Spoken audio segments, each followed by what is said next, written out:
Have you ever dreamt of staying in a tiny home in the shape of a boat?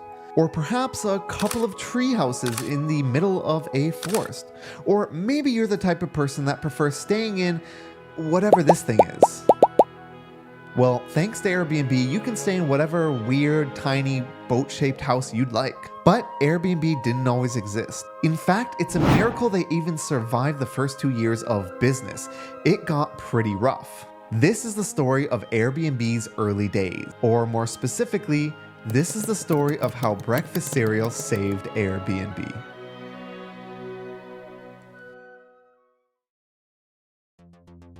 It's the summer of 2007 when a young industrial designer named Brian Chesky decides to quit his job, roll up his foam mattress, and drive to San Francisco with $1,000 in his bank account.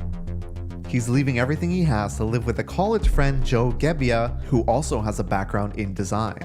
Now, rent in SF is pretty expensive, and it was still expensive back then as well. They needed to come up with $1,050 just to pay their rent, and that was not easy without a job. However, there just so happened to be a design conference happening in the area, and Joe jokingly sent this email to Brian.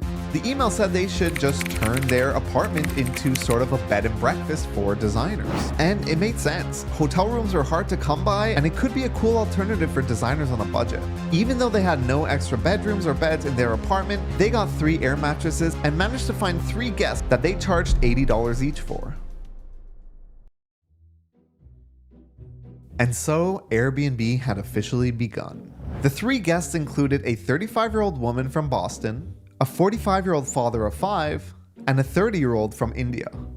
While the concept seemed a bit weird at the time, they actually ended up developing an amazing friendship with all 3 of the guests. In fact, one of them would even go on to invite Brian to their wedding a couple years later.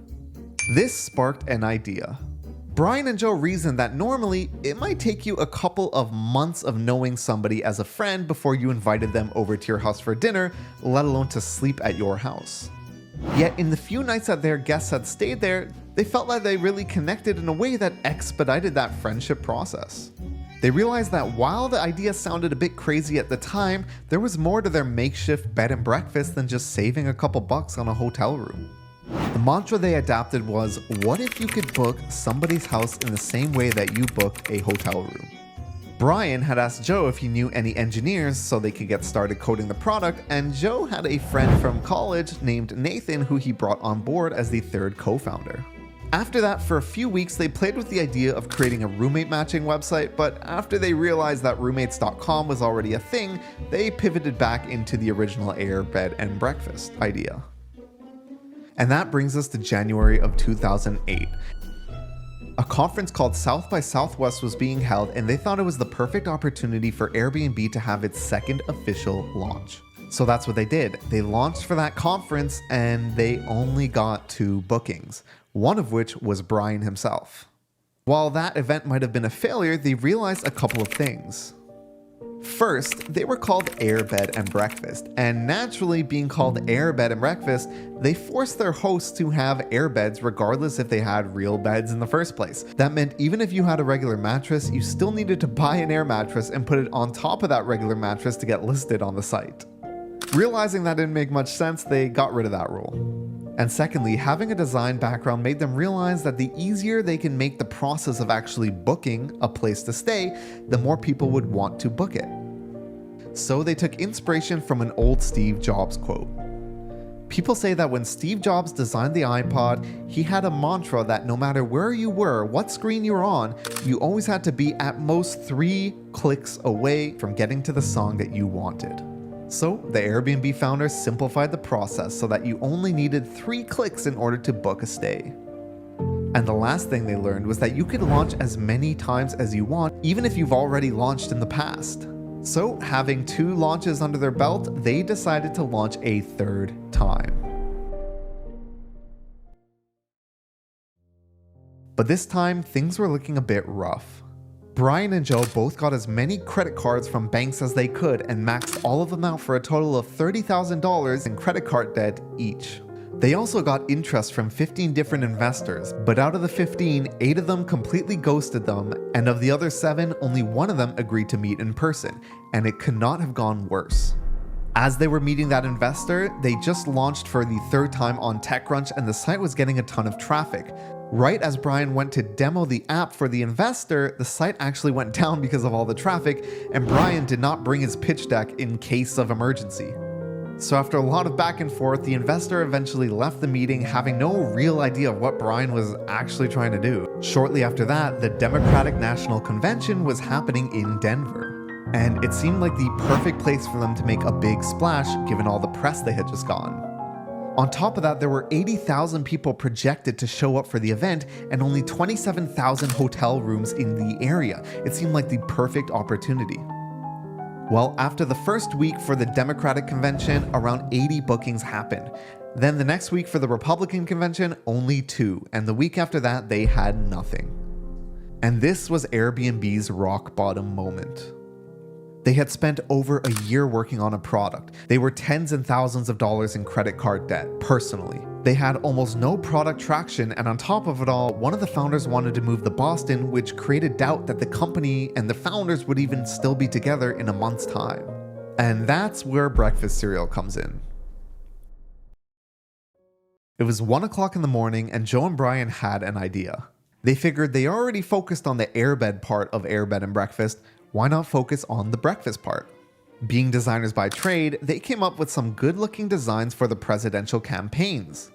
One box was called Obama-O's, the breakfast of change, and the other one was called Capn Mcains, a maverick in every bite.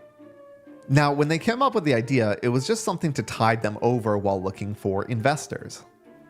They tried to get a bunch of companies to mass produce these cereal boxes, but for obvious trademark and financial reasons, nobody would do it. So they got a buddy to print around 1,000 of these designs on cardboard boxes, which the Airbnb founders then by hand glued, put together, and filled each box with cereal and went and sold them on the streets.